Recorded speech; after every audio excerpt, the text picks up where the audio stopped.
ভারত আচমকা চীনের জালে পড়া দুই প্রতিবেশী দেশকে বাঁচানোর প্রস্তুতি শুরু করে দিয়েছে। এর জন্য ভারতের বিদেশ মন্ত্রী এস জয়শঙ্কর মহাশয় দেশ থেকে রওনাও হয়ে গেছেন। ভারত তার সমস্ত প্রতিবেশী দেশগুলোকে নিয়ে এখন পুনরায় সতর্ক হয়ে গেছে। এরই মাঝে বিদেশ মন্ত্রী এস জয়শঙ্করের লিস্টে সবার প্রথমে মালদ্বীপ এবং শ্রীলঙ্কা রয়েছে। বিদেশ মন্ত্রী এস জয়শঙ্কর তার সমস্ত কূটনৈতিক হাতিয়ার নিয়ে সর্বপ্রথম মালদ্বীপে পৌঁছে যান। সবার প্রথমে মালদ্বীপ পৌঁছানো অতি আবশ্যক ছিল, কারণ মালদ্বীপে নির্বাচন হতে চলেছে আর ওখানে চীন পুরোপুরি সক্রিয় হয়ে গেছে। ভারত চায় না নেপালের মতো মালদ্বীপও তার হাত থেকে বেরিয়ে যাক। এক্ষেত্রে স্যার জয়শঙ্করের মালদ্বীপ যাত্রা অনেক গুরুত্বপূর্ণ বলেই মনে করা হচ্ছে। মালদ্বীপের পর বিদেশ মন্ত্রী এস জয়শঙ্কর মহাশয় শ্রীলঙ্কাতেও যাবেন, যারা চীনের ঋণে ধ্বংস হয়ে গেছে। সংকটে ফেসে থাকা মালদ্বীপ এবং শ্রীলঙ্কা ভারতের কাছে সাহায্য চেয়েছে। এই কারণে যখন বিদেশ মন্ত্রী এস জয়শঙ্কর মালদ্বীপ পৌঁছান, তখন ওনাকে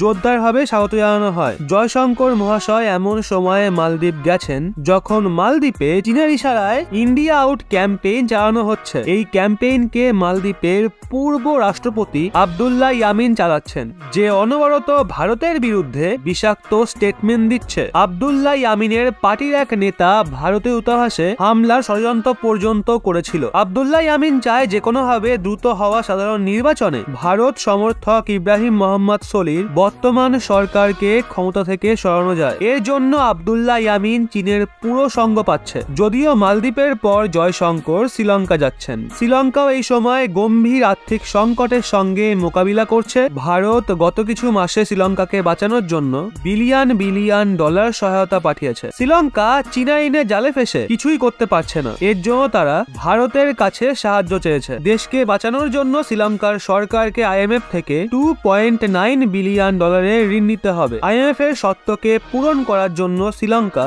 ঋণ প্রদানকারী দেশ চীন, জাপান এবং ভারতের থেকে আর্থিক নিশ্চয়তা চায়। আইএমএফ শ্রীলঙ্কাকে স্পষ্ট করে দিয়েছে, যদি তাদের পয়সা চাই তো তারা ভারত এবং চীনের থেকে নিজের লোনকে রিস্ট্রাকচার করুক। লোন রিস্ট্রাকচারে সরাসরি মানে লোনের বর্তমান শর্তগুলোকে বদলানো। যখন কেউ তার লোন পরিশোধ করতে অসমর্থ হয়, তো তাকে লোন রিস্ট্রাকচারিং এর বিকল্প দেওয়া যেতে পারে। রিস্ট্রাকচারিং এ লোনের রিপেমেন্টের সময়সীমা বাড়ানো হতে পারে বা ইন্টারেস্ট রেটে কোনো ছাড় দেওয়া হতে পারে। তথ্য অনুযায়ী ভারত ঋণ কমানোর জন্য তৈরি আছে, কিন্তু চীনের তরফ থেকে কোনো রকম জবাব আসছে না। এর জন্য ভারত শ্রীলঙ্কার সবচেয়ে বড় প্রয়োজনীয়তা হয়ে উঠেছে। তো বন্ধুরা, আপনাদের কি মনে হয় ভারতের এই সিদ্ধান্ত কি একদম ঠিক? শ্রীলঙ্কার উদ্দেশ্যে ভারতের এই সিদ্ধান্ত কি একদম ঠিক? শ্রীলঙ্কা পরে আবার আগের মতো পাল্টি খাবে না তো? কমেন্ট বক্সে অবশ্যই জানান।